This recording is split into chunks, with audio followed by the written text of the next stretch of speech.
righty, we are back. It's a pleasure to welcome to Murphy in the Morning the author of Microwave Cooking for One, Marie T. Smith. Good morning. Good morning. It's nice to have you here. And some folks may already recognize you because you are a Lakeland resident and you have a column, a microwave cooking column in the Plant City Post, is it? The paper is no longer The paper's no longer with us? She had a column with the Plant City paper. Well, perhaps we can get you another column. Listen, as I said to you before, I am, and put the book over here, a former skeptic. And you know, I mean, look, we're talking about, what, 10 years since they've been very, very popular? I've always shied away from microwave ovens. Maybe because I didn't understand them, maybe because I didn't think you could brown things. But now I have seen the light. You know what made me see the light? Popcorn. I love the microwave popcorn. I think it's the greatest thing since sliced bread. So I'm in the market for a microwave oven, and it is not an easy decision to make. There are hundreds of different models and doodads and what have you. What kind of advice do you give to folks who are looking for their first microwave oven? 3 things. Yeah. Number 1, it should be a 700-watt oven. It should have a touch panel, and it should have at least 3 power settings. Okay. Those are the 3 basic things that will make microwave cooking easy. Okay. How does a microwave oven work? Basically, it's magic, isn't it? Oh, no. No.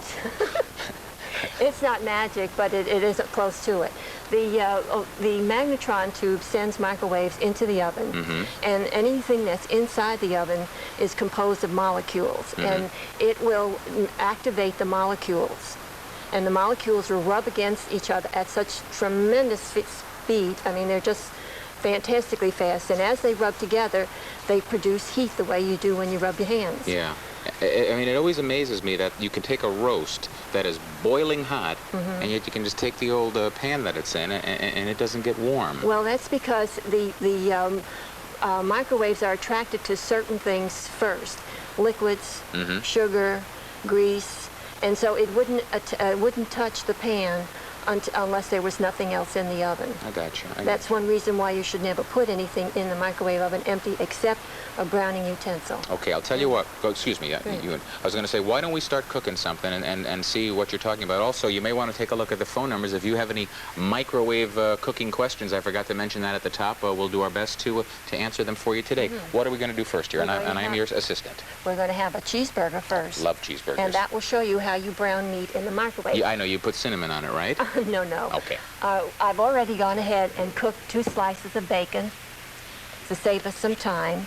And that's the way it looks when it's done. It just took 1 minute and 45 seconds. So you just take I mean, that looks like bacon, but all you do is you put it. See, that's the thing. You got to get used to the fact that you're cooking on a paper towel, which because really, let's face it, it's nice to hear bacon and smell it, and it's crackling in the frying pan and what have you. See, I'm a traditionalist, but I'm getting with it. Pretty soon, I'm going to have a microwave oven. So now, what have you done? Okay, I've taken a browning utensil and put it in the microwave oven to preheat it for 2 minutes. A browning utensil. Now I have another one here so that you can see that these 2 skillets look alike. Yes, they do. They're both 6 inches. This one is a regular bottom. Yeah. But when you turn this one over, it has little feet to keep it raised from the counter, and it's coated with tin oxide. All browning utensils are coated with tin oxide. So if you put something in that in the microwave, it's going to brown? No, first you have to put the utensil in the microwave oven. And when the microwaves reach the tin oxide, the molecules in the tin oxide are activated and dance around and create the heat and make the utensil hot. Interesting. It's really the very same basic premise that you have when you take your skillet and you put it on the range, you heat it, and then you put your steak in it. So then if you've got these, why do you need to buy the more expensive microwave ovens with the convection ovens in them for browning? You don't. No. You just need this little bowl. In fact, I personally feel that if you buy just a regular microwave oven, that you can do more with it than with any of the others. It's so much simpler to use, yes. Interesting. You negate many of the values of a microwave oven by buying the combinations. Okay, now as we are cooking along here with our microwave, we've got a caller on the line, Marie. Let's see if we can answer a question. Good morning. You're on the air with Marie Smith. I would like to know whether or not the new humidity sensors that some of the ovens have are of any advantage. The humidity sensors? Yes, where you seal the item completely with no air getting into it, and the oven will let you know when the item is done. Yeah, is that a good? That is is that a good one form of doodad? oven. You can use it. It's like everything else. You can use it in certain instances, and that's it. I'm going to leave the utensil in the oven. Is there something wrong? Oh, No. Oh, okay. It's now hot, and I Now, want now you've heated the browning right, bowl. and I want to keep the Hey. heat in there. I'm Sounds going like to it's cover fine. that with a paper towel to absorb the smoke and the grease. And I'm going to cook that now for just 35 seconds. Okay. While you're doing that, let me ask you this. This may be a question without an answer, but generally speaking, getting the kind of microwave oven that you are suggesting people buy, what is the minimum they should probably spend for it? Well, this oven is 6 years old, Yeah. and at that time it was $600. Yeah. They are now about $250. So you you can say buy you a- should buy something in the neighborhood of You $250? can, I mean, you can pay less, but you're going to get a less powerful machine. No. 700-watt oven today with a touch panel and the power levels, you can pay $250 for. Interesting. All right, now I'm going That thing to... is steaming away, I'll tell you. Puta. Look at that. We got cheeseburgers here, folks. All right, can you see how nice and brown that is? And this is not hot. This is driving me crazy. This is not hot. Putting a little pepper in there? Yes, no salt. We don't need any salt. I'm going to put that back in for 15 seconds. In the microwave oven, the spices in the food and the salt, the natural salt content, it doesn't evaporate away. Yeah. It's accentuated, so you don't have to add a lot of salt to your food. I'm going to tell you something, Marie. I have a feeling that with as much as we're trying to do here, we may not get beyond cooking this cheeseburger. I want to tell you, in a few minutes, we're going to show you an address. Marie is offering a couple of things, recipes, including some of the things we're not going to cook this morning, and also she's including for you your own conversion chart, is it? To figure out if you have a different Wattages, yes. wattages of microwave ovens. All righty. Well, this is going on. We'll go back to the phones. Good morning. You're on the air.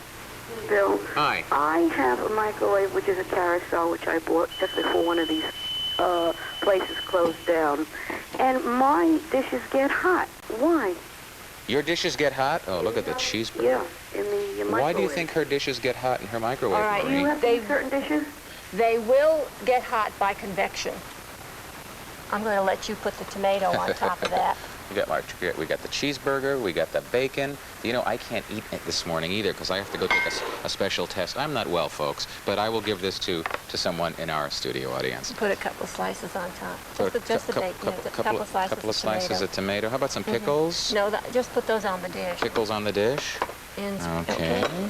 And how's about anything else? Some chips? No. No? Is it only going to take 2 minutes to make the shrimp? 2 minutes to make the shrimp? Do we got have 2 2 minutes. minutes? Let's All just right. go. We'll We're put gonna the- make some shrimp. The butter and the onion in there for 45 seconds. Okay, and while that's going on, I'm going to show you the address. This is for Marie's microwave recipes and also for the conversion card. Just send her a self-addressed stamp envelope and address it to Marie Smith, P.O. Box 5015 in Lakeland, Florida, and the zip code is 33807. Marie Smith, Box 5015, Lakeland, 33807. Okay, so we've got butter and what melting in the microwave? Butter and onion melting in there, and then I have some fresh parsley and some whole wheat breadcrumbs. Okay. And we're going to add a little tarragon to that. We're doing this a little backwards, but Well, that's as soon as it part of the comes show. out, we just Move this over here. spread it on. I would kill for this cheeseburger right now. I want you to know, Marie. I'm so most people hungry. do. It's the best cheeseburger. I don't suppose anybody, none of the crew wants this, do you? No, I'll just throw it away. Because that is 4 ounces of lean ground beef. Ooh. You see? Okay. All we do is add that now and stir it up real fast. Stirring like crazy. We have 1 minute, Minute Marie. to go. Oh, and then you put it on your On your shrimp. deveined and butterflied shrimp. That's the correct term, That's isn't it? right. The old deveined and butterflied And you shrimp. cover that with a paper towel to keep the spatters See, it's hard to down. get used to that. Why would you want to put a paper? But you do it. You just do it and you stop questioning it. You set the thing on a minute that's- 30. And a minute 30 and it's done. Okay, in a minute 30 it'll be done. I'll tell you what, in a minute 30 or so we'll be back and we'll show it to you done. Stay with us. Murphy in the Morning continues after a short break. That's the book to look for. It's called Microwave Cooking. Looking for One by Marie T. Smith. It's available at Walden Books and B. Dalton. And take a look at these beautiful finished products. Myself, I could go for the cheeseburger, but we also have the beautiful shrimp dish, quite simple and quite quick in a microwave oven. Marie, thank you very, very much. It was very educational, and it's a pleasure to meet you today. Come back and see us again. I guess we're just about out of time, aren't we? Yes, we are.